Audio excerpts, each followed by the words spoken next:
Enchanted Podcast, Season 4, Episode 3. Why being too humble is more destructive than being too prideful. Alice and Wonderland.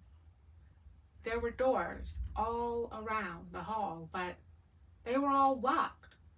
And when Alice had been all the way down one side and up the other, trying every door, she walked sadly down the middle, wondering how she was ever going to get out again. Suddenly, she came upon a little three-legged table, all made of solid glass. There was nothing on it except a tiny golden key. And Alice's first thought was that it might belong to one of the doors of the hall. But alas, either the locks were too large or the key was too small. But at any rate, it would not open any of them. Ever felt like you were too small and everything else was too large? Or maybe you were too large while everything else was really small? Yeah, we'll talk about it. Hello, my enchanted beast. How are you? Y'all, I'm back in this enchanted forest with you guys again. I know. And I'm like so glad on because why? I got my new rig. I feel like maybe I am totally even more legit than I was previously, right?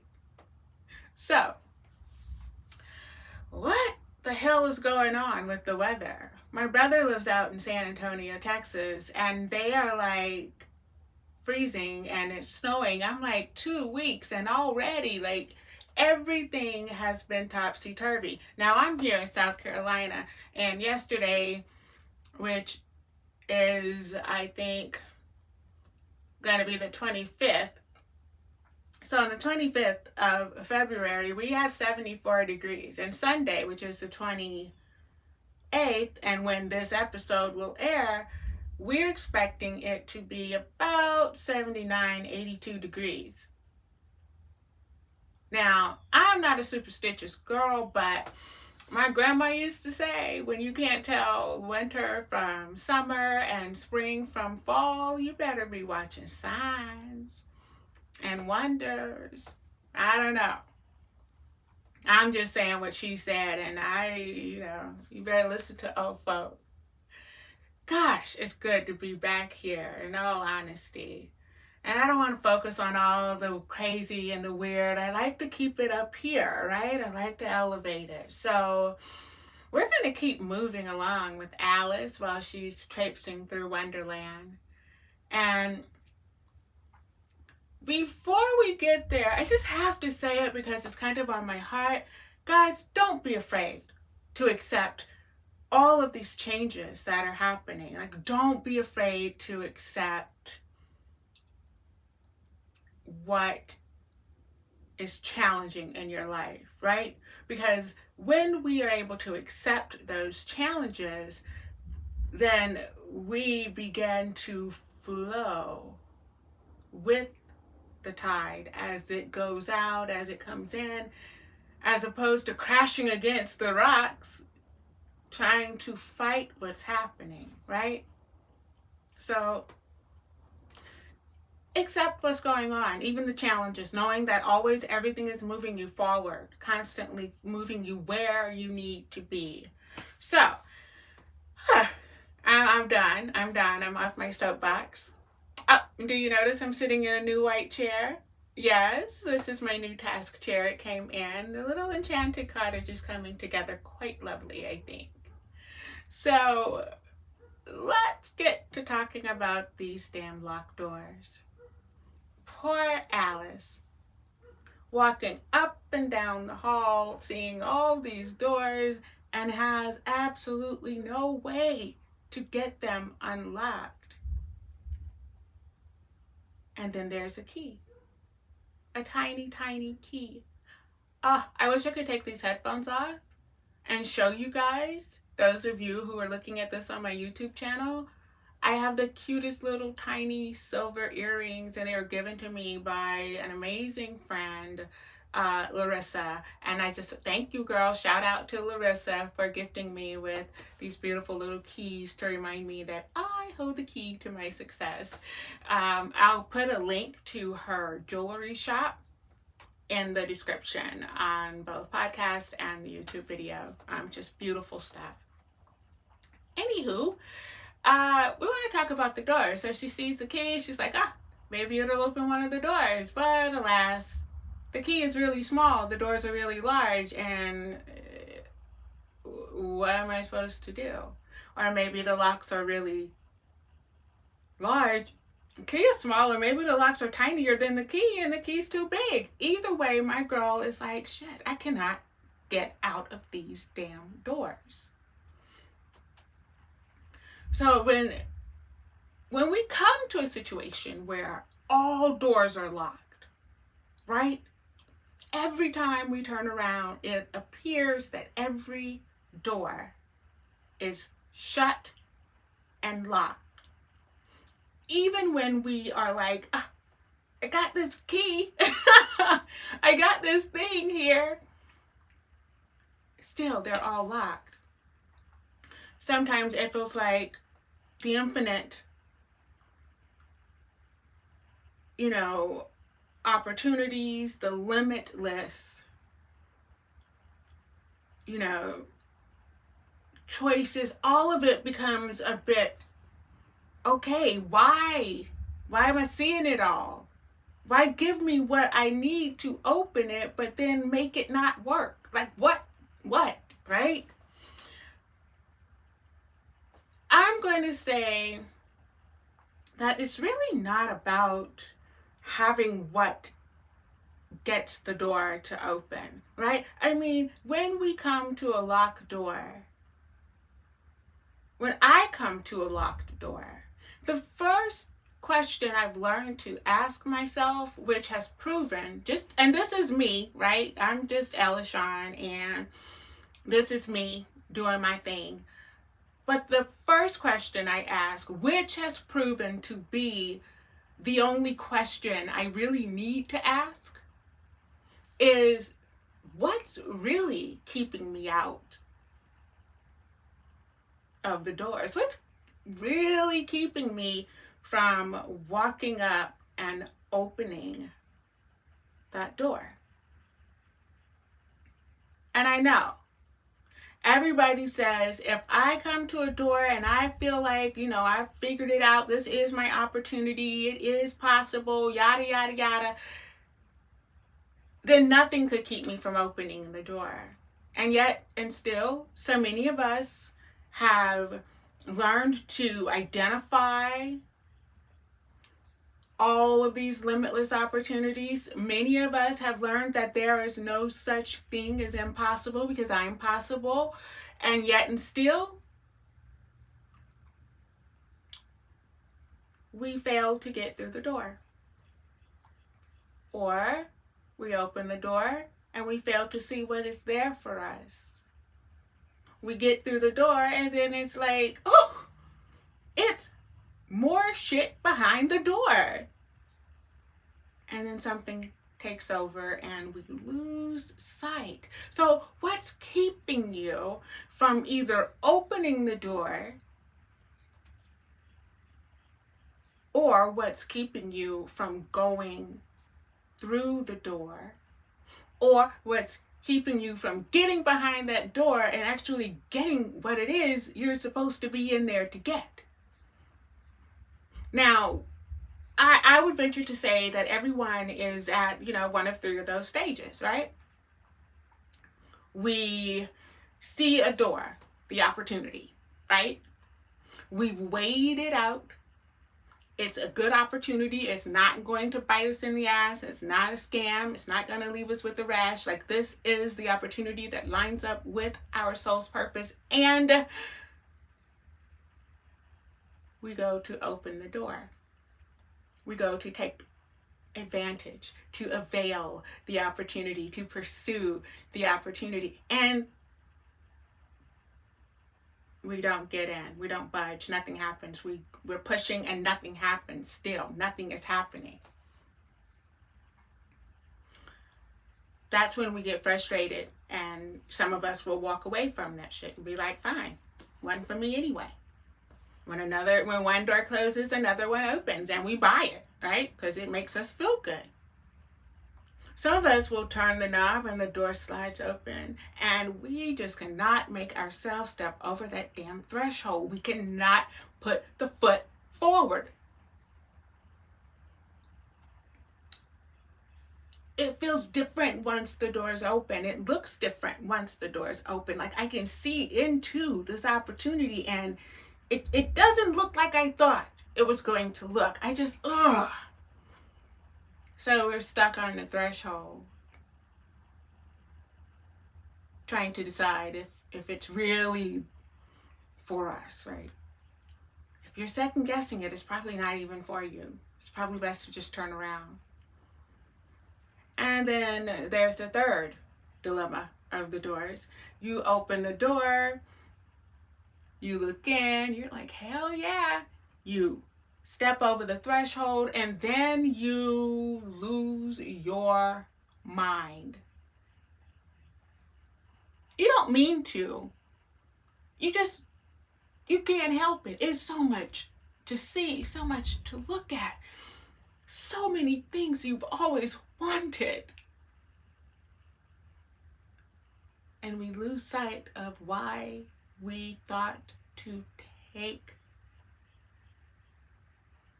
the chance to walk through the door. We lose focus on what we were hunting behind that door, right?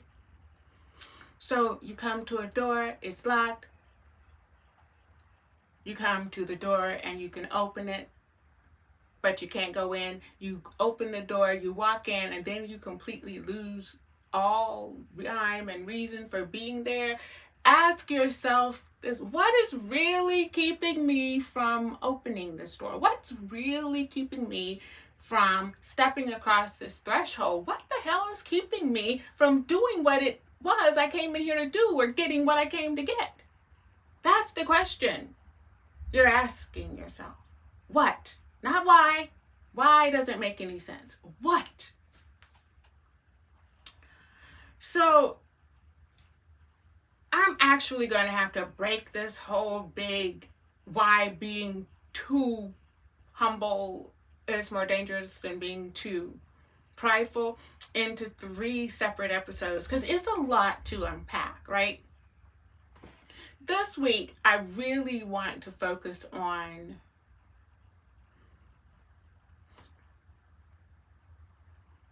the first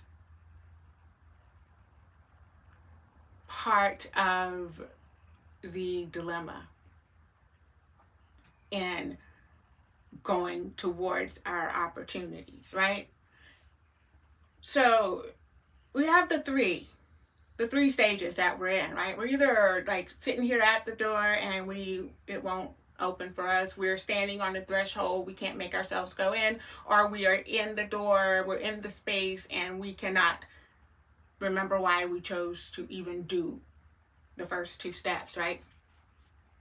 So back to Alice, like when we're presented with multiple options, we can and often become overwhelmed with making choices, so many doors, and oftentimes, absolutely, there is no direction for them, right? But we've already figured out which doors are going to work for us because we have a system, right? We believe, and we have belief that the door that works for us is for us, and so forth and so on. So there, we have the belief. And then when we are faced with the door, we start to question, but what is it that I really want? What do I need right now?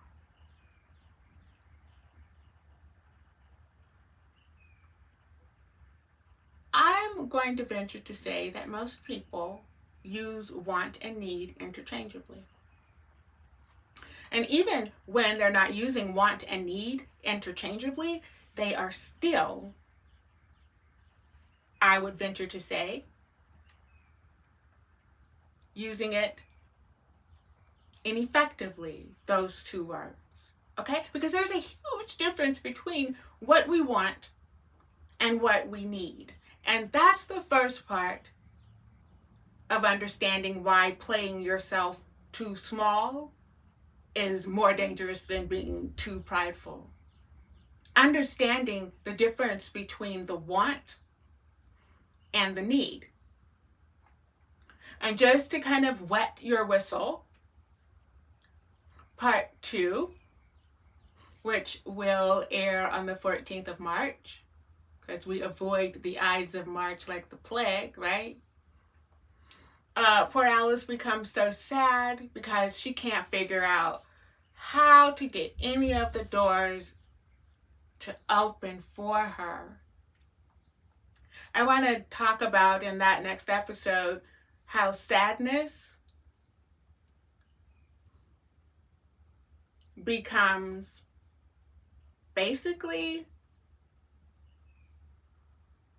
it is an illusion to keep you preoccupied and to keep you from moving forward, getting where you need to be, procuring the things, the assets that you need to procure to be about the business of your soul. And the final episode, which will air on the last day of March. How many times have you been given multiple options, become completely overwhelmed, only to realize even if you could get behind every door, you have no idea if you were being kept out or if someone else was trying to keep something in. And that is where we get to the nitty-gritty of you being overly humble, overly passive, versus being boastful and prideful, and why the former is so much more dangerous to your purpose. I know it sounds crazy because everybody wants to be humble. Everybody believes humility is the best thing in the universe. And yay, I'm all about it. But follow me through this series and then we'll get where we're going. Right now, I want to deal with wants versus needs. So these definitions I'm going to give you are a little bit weird. Excuse me, I need some tea. I'm always drinking tea.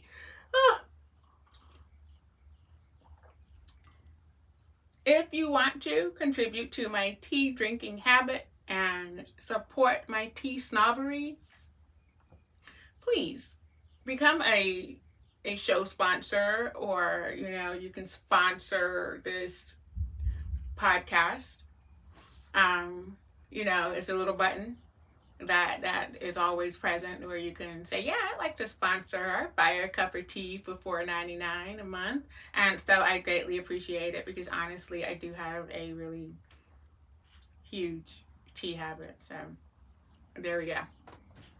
Back to want and need. These definitions are going to be a little esoteric. And I say that because when we think about a want, everybody says, oh, it's something that you desire, something that you don't have that you covet. It's just what you want. And what is a need? A need is something you just cannot do without. If you don't have it, then you are not going to be able to move forward, right? And basic definitions work for basic people, but we're not basic people. We're enchanted beasts, so ergo, we need enchanted definitions, right? Right. What is a want? A want really is a deficiency or a failing. Wait, Elle, you're not going to tell me I'm deficient. I'm a failure because I want stuff. Yes, I am. It is A want signifies that there is a deficiency somewhere, that there has been a failure to procure. That's where want comes from, right? So before I can move farther, I need you to agree that having a want or to be found wanting, right? Because people can find you wanting. Like you see other folk and you're like, they are lacking in da da da da da da da. They are deficient in these areas. They have failed in these areas. Like I have judged them and found them wanting, right? So if you are found wanting, if you yourself harbor wants, please just agree for the purpose of getting this information. Let's agree that having a want or to be found wanting is also an acknowledgement and an acceptance of our own deficiency and or failing in some area of our life, okay? Now, I know you don't want to get on this board with me, but hey, don't be Jack in the Titanic and freeze your ass off in the water when it's room on the board with me, okay? So we agree. We agree with this premise.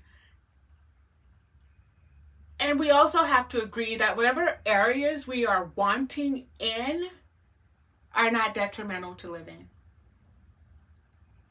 Right? So my esoteric definition and the basic definition, they agree on those terms. That whatever it is we are wanting, right? Whatever we are deficient in, wherever we have failed, it does not impact our ability to take breath or to continue to exist and live, right?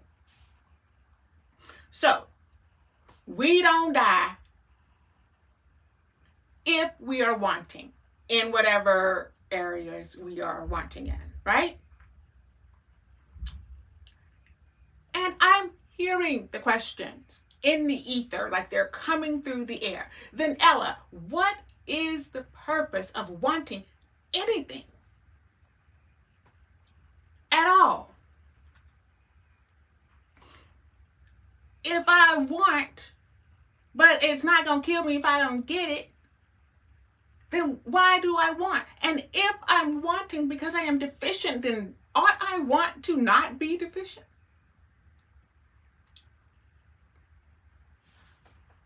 Well, it's a good question. Like, those are great questions. And I assure you, I'm going to get to them. However, I want to talk a little bit about needs. We all know what a need is. A need, we cannot do without it. It is important, necessary to our living. That's what we associate with needs, right? Well,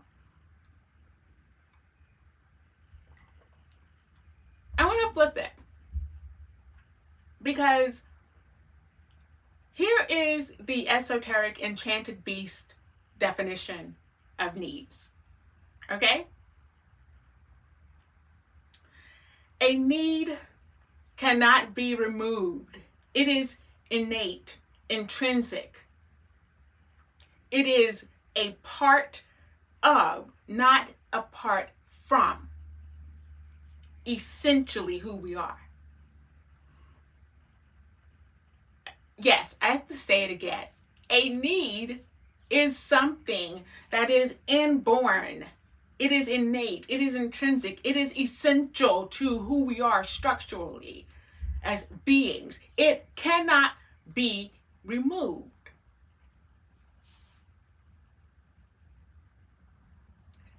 And it is completely necessary for our survival. Without it, we perish. We no longer exist. A need is something we have a right to access. It is our privilege to gain access to our needs. They naturally belong to, with, in, around us, right? They are our inheritance. We all know what an inheritance is. How many of you, I can vouch for me and say, I often have this dream, this fantasy, this daydream, this, oh my gosh, if this could happen, that a long lost relative who struck it rich back in like 1850, I'm the only relative alive. I get a call. Ella, you have a secret inheritance that no one knew about. You're the last girl standing. And, well, you just inherited a shit ton of everything. How can we get that to you? We look forward to receiving inheritances, right? We look forward to getting that mystical call that says, you've inherited an entire island, right? That is what our needs are. Our needs are our inheritance. Now, remember last episode, and I'm telling you, when I was like writing this up and just kind of, meditating over it, ruminating about what I wanted to share with you all, I was like struck dumb for at least 30 seconds. And guys, that's a long time for me not to have anything to say, right? But I was struck dumb because I could not even believe how shit fell in line. Synchronicity is a wink from the universe that says, hey, you're on the right path. Keep going. Synchronicity is what occurred when I was thinking about need and working through my understanding, as Lilith has gifted me with it, of what a need is. So last episode, when I broke down the word belief, because I thought it was ugly, right? And the L was legacy. What is given, received from ancestors or predecessors. Our needs are our legacies. What is gifted, what is received, what is inherent, what is inborn in us. It is essential and innate to who we are. It is our legacy. Okay, fine, Ella. Fine. I'm going to ride this little board with you. I won't freeze like Jack. I'm going to say, yep, our needs are our legacy. We have a right to them. They're born inside of us, yada, yada, yada. But, Ella, if our needs are essential and innate, why are we always looking for ways to meet them, sister girl, child? Don't we already have them, Ella? Aren't we already in possession of those needs, Ella?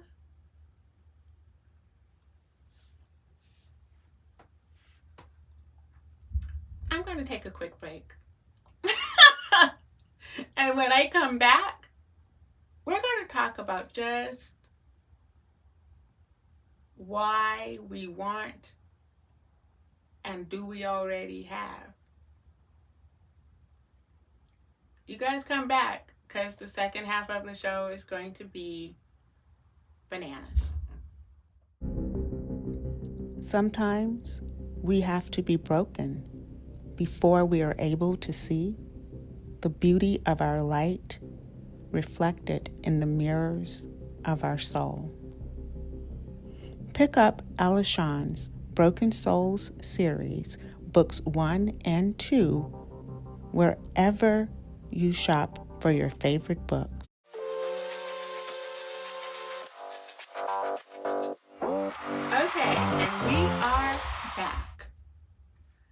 So, we left off talking about needs and wants versus needs, and we're all on the same boat, and we had some really great questions. And now it's time to get to the meat and potatoes of it all. What is the purpose of wanting? Anything at all? Here's the thing that I think is really important before we even get into this. Most people everywhere, it's like set a goal for yourself. And goals are based in wants, desires. Set a goal for yourself. Work really, really hard. Meet that goal. That is how you make sure you are a contributing person to society, that you are not one of the ne'er-do-wells. Set a goal, work hard, meet your goal, set a better goal. Work hard, meet that goal. Wash, rinse, repeat. Wanting is the cornerstone of success, Ella. Wanting is the cornerstone of success. I want to drive a Maserati. I don't. I mean, I do kind of want to drive one, but not own it, just take it for a drive. But I digress. Bird walking yet again. Come on back. I want to drive a Maserati. That's a want. What is deficient in my life that makes me want to drive a Maserati? If I'm not thinking in that way, then I'm thinking in the very status quo way. I want to drive a Maserati. I have a right to want what I want. What do I need to do to drive a Maserati? I need to put a plan of action in place and work that plan. And then once I'm done, I have achieved my goal. I've driven my Maserati and I am good. I'm golden. But what happens when you reach a goal? Yeah, if this were a live audience, you guys would be saying, you have to set another one. You have to set another goal. And so goals are driven by what we want. What we want, once attained, is no longer a want. So we have more wants, and we just keep doing the same thing. Why do we want anything at all? Now let's go over to the esoteric enchanted beast definition of want and ask the right question. What are we deficient in? Where have we failed in our soul's vow, in our soul's purpose? Where are we deficient in moving towards our soul's purpose? Where have we failed our enchanted beast in doing what needs to be done on her or his behalf? Like, where have we gone astray? So we want from the part of us that is lacking, that part that is never satisfied with itself because it doesn't even know how to recognize itself without having someone, something, some place, some object, something to compare itself to. Want is a physical trait. We want from a physical place that is incapable of ever being satisfied, that is incapable of ever being fulfilled, that cannot even recognize its own wholeness if it cannot compare itself to something outside of itself. I want to know that I am doing well in my life.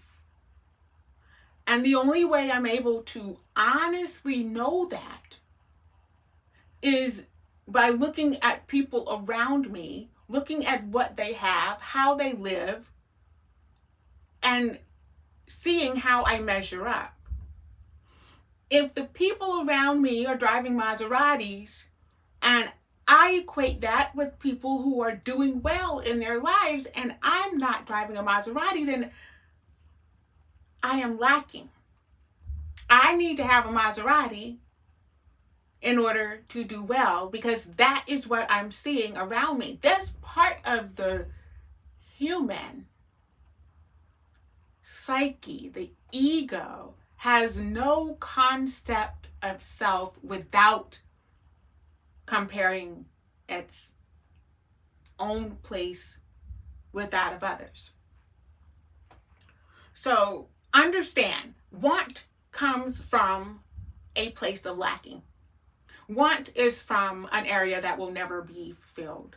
Want is basically the the giant, wide, gaping mouth of Charybdis in the bottom of the ocean, waiting for any and everything to fall in place so it can gobble it up, because it's never full. It's never enough. It's never happy. It always wants more, more, more, more, right? So back to the ego. Damn it, Ella. Everything, you always come back to the ego. I do, because we have to learn to discern between what is ego and what is. Right? We have to. I mean, gosh, y'all, I love a good acronym because it just helps solidify shit in my head, right? So I know I've created so many acronyms for this little fellow. I'm going to give you guys one more, because why not? Ego. 3 freaking letters. E-G-O. Ego. E. Easily impressed with everything outside of itself. That's the ego for you. It would not recognize its own beauty, its own talents, its own grace, staring it in the mirror. It just can't see it. It's not impressed with itself. However, everything outside of the ego, it's like, holy shit, did you color your hair yellow? That's amazing. Even though this person now looks like Big Bird from Sesame Street, whom I love, but not so much in human form, because that's scary. But ego's impressed with it because it's not a part of it. It cannot be impressed with itself, which is really odd, because most people think that having a big ego is being super, super prideful and impressed with oneself, and it's not, okay? G, greedy and guilty about being so damn greedy all the time. Oh my gosh. Now, we all have a friend, at least one girlfriend or guy friend. We go to dinner, we go to lunch, and like, I'm not a huge eater, mostly because I have several restrictions. However, when I am someplace where I can really enjoy my food, trust and believe, Ella Shawn's plate doesn't look like I wear a size 6. I'm talking when I go and I can get me a giant baked potato, which is really just 2 giant baked potatoes smushed together, covered in all sorts of veggies. My mouth is watering. In fact, that's what I'm going to eat today.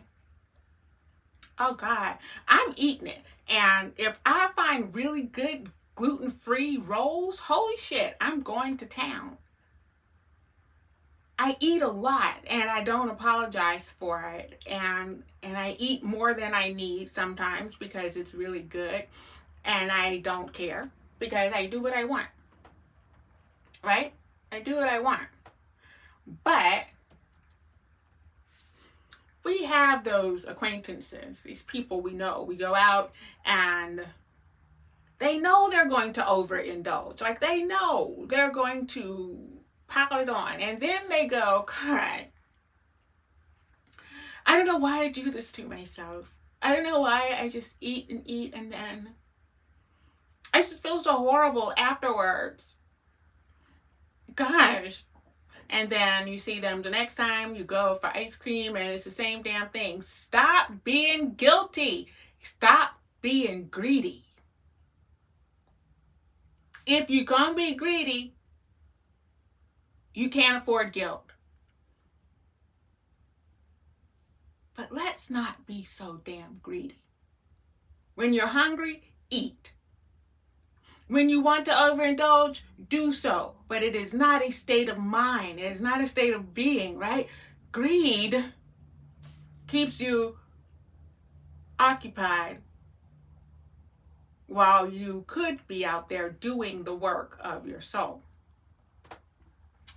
Oh, obsessive and compulsive, filled with anxiety over not being, having, giving, loving, owning. You get it? Obsessive, compulsive about not filling the blank enough.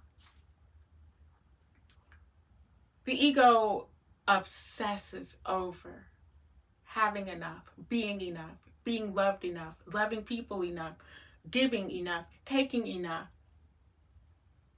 owning enough, sharing enough, crying enough, you name it. The ego is obsessed with blah, blah, blah, blah, blah, enough. And when it realizes it's not enough, then the compulsion to make it happen, the compulsion to have enough, to love enough, to be loved enough, to give enough, to get enough, to take enough, all of it, it is a compulsion to make it happen. Where the hell does want come from? The place of lacking. The place that's riddled with guilt for failing. The place that is obsessed with conforming and being like everyone else. Like, where does want come from? Want comes from the ego. We want because we lack a true sense of self and purpose.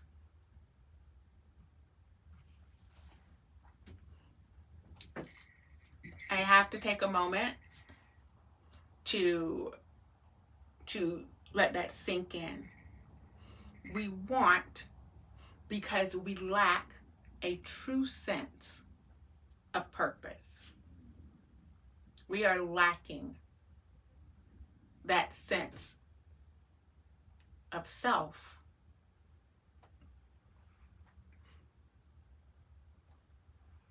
Why are we here? What the hell am I doing with my life? What's the meaning of this if it is not to acquire shit, Ella? Right? What else am I supposed to be doing here?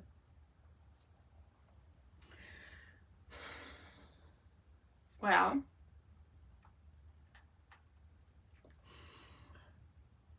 I'm going to answer a question with a question. Are we to become the sum of what we acquire?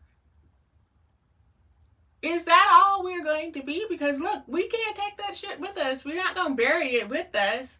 I would like to be turned into compost. When this shell kicks the bucket, I want to be sent out to the Pacific Northwest and be turned into compost so that people can plant trees with me. I can't take my enchanted writing cottage with me. Is this all I am? Is an enchanted writing cottage and a new microphone set. I've been kind of reacquainting myself with one of my favorite artists, Ben Harper, and the first song I fell in love with from him was Excuse Me, Mister, right? And he was just like tearing into like corporate America. And yep, I'm gonna sing again. And I'm still not going to do it justice, but it's this one line, and he says, shoot, excuse me, mister, do you have the time? Or are you so important that it stands still? Excuse me, mister, but isn't that your oil in the sea? And the pollution in the air, mister, whose could that be? And he goes on and on and on, and he says, hey, mister, when you're rattling on heaven's gates, oh, but by then it'll be too late, because they don't ask what you say. All they want to know, mister, is what you get. So I'm taking the mister from out in front of your name, 'cause it's the mister like you puts the rest of us to shame. When you get to where you're going, when this is no longer, and the energy that sustained this returns back to source, source wants to know, how'd you change the world? What'd you learn? What can you share with us? What can we learn from you?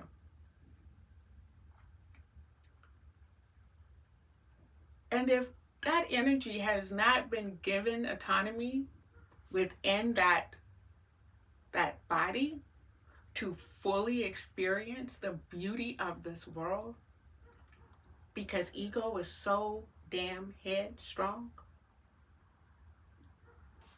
how sad. How sad for that beast.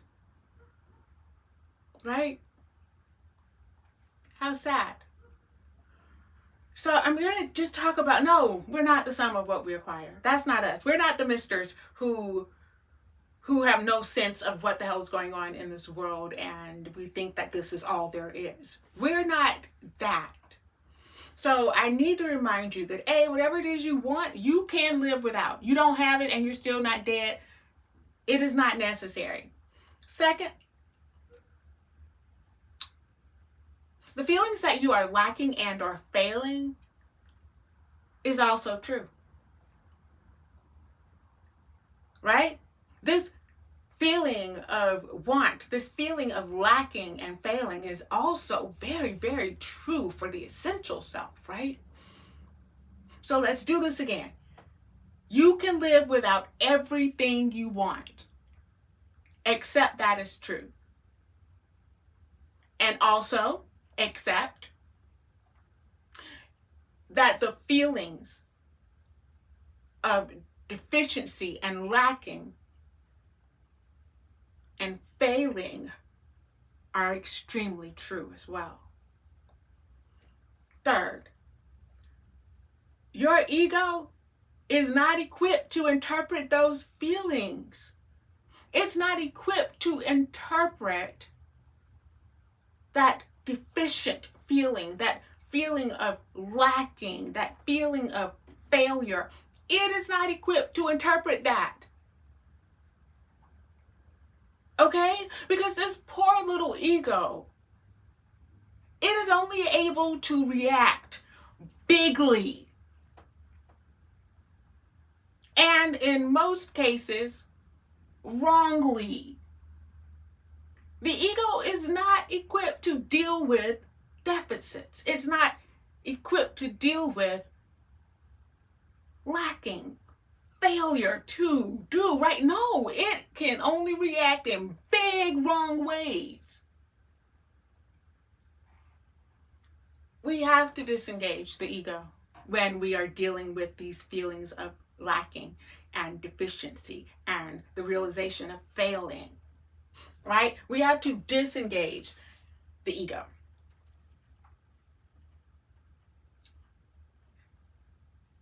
And we have to engage the subtle bodies. We have to engage our emotional bodies. We have to engage, our spiritual selves. We have to go where they reside before seeking to understand the dense, heavy feeling that we call want.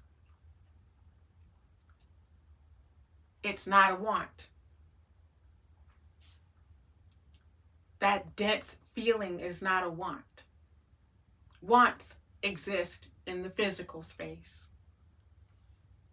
What we are experiencing is a paradox of wanting, a paradox of need. So let's run down this little chain of command again. You can live without everything you want. If you were not able to live without everything you want, you'd be dead. You are lacking and failing in your life. It's true. It is true. You are lacking and failing in your life. This dense feeling triggers your subtle bodies and makes them painfully aware of your neglect to avail of them when you so badly need to. Let me say it again. You are lacking. You are failing. I am lacking. I am failing. The whole human race is lacking and failing. And it triggers the emotional body, the spiritual body, the energetic body is triggered into action. We need to deal with this shit. We need to get them back on track. We need to help them open these doors. We need to guide them across the threshold. We need to focus them on what they are here to do and accomplish. Your ego is reactive and scared. The ego isn't a bad fellow, but he's kind of like a little baby stuck in your head, crying and whining and lashing out every time it has this inkling of emotion. It's just kind of like a baby running your life, right? It misinterprets the trigger. It misinterprets it as a want. Not its fault. It's working with what it has, right? I'm missing out on something. What the hell could it be? I've just got a brand new car. Still driving one from 1985. I'm lacking in these areas. I'm lacking in this vehicle situation. Must be I'm failing. I'm failing to express myself as a successful person. I want a new truck. I want a new car. I want a new whatever Bob has. What the hell? Is that it? If it were that simple, really, if it were that simple, then we would have no wars, we would have no confrontations, we would have no issues. It would be easy peasy lemon squeezy. But no, the ego can't interpret that dense, heavy feeling of lack, of failure.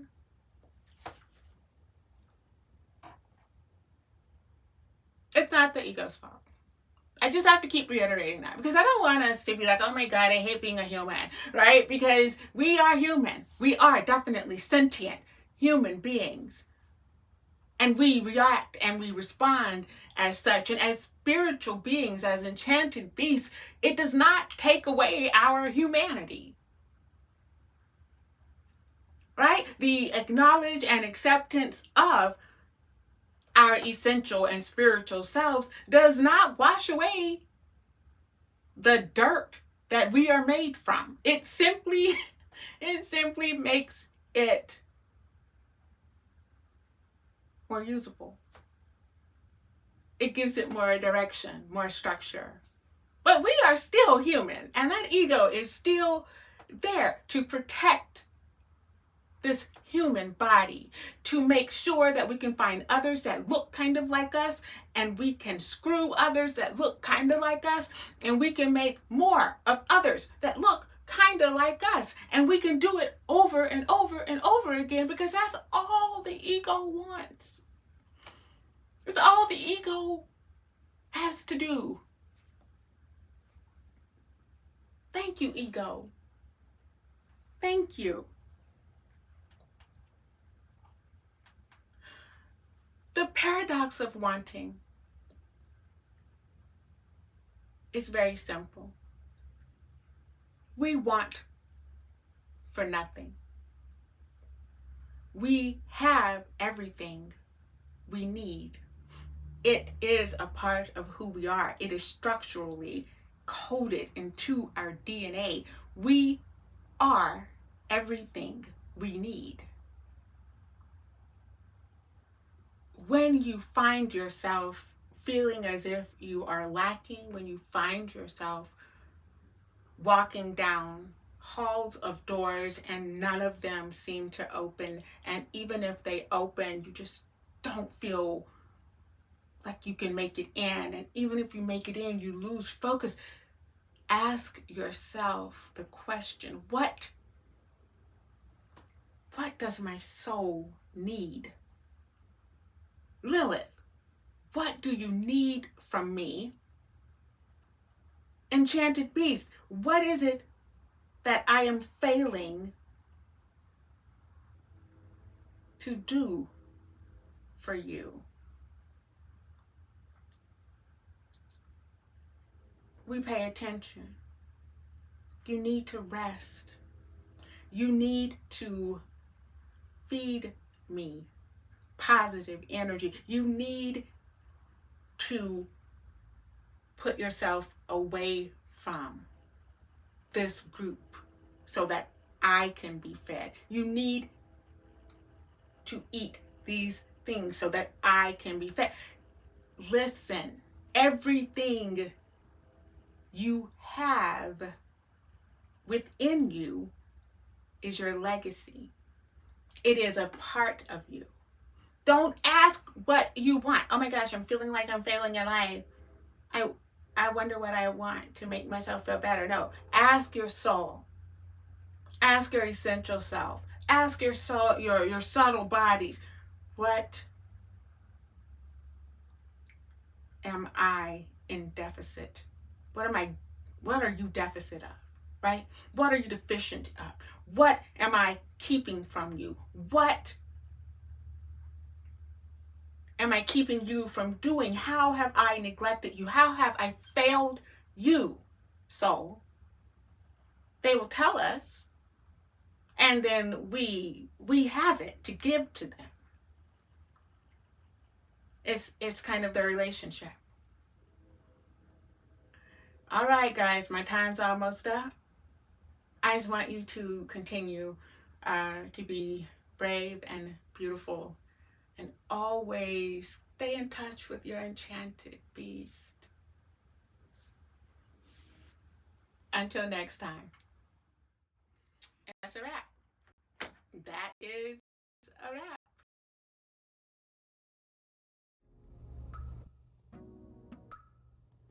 This has been Ella Shawn with Enchanted Beast Podcast. Thank you for joining, and remember to stay enchanted.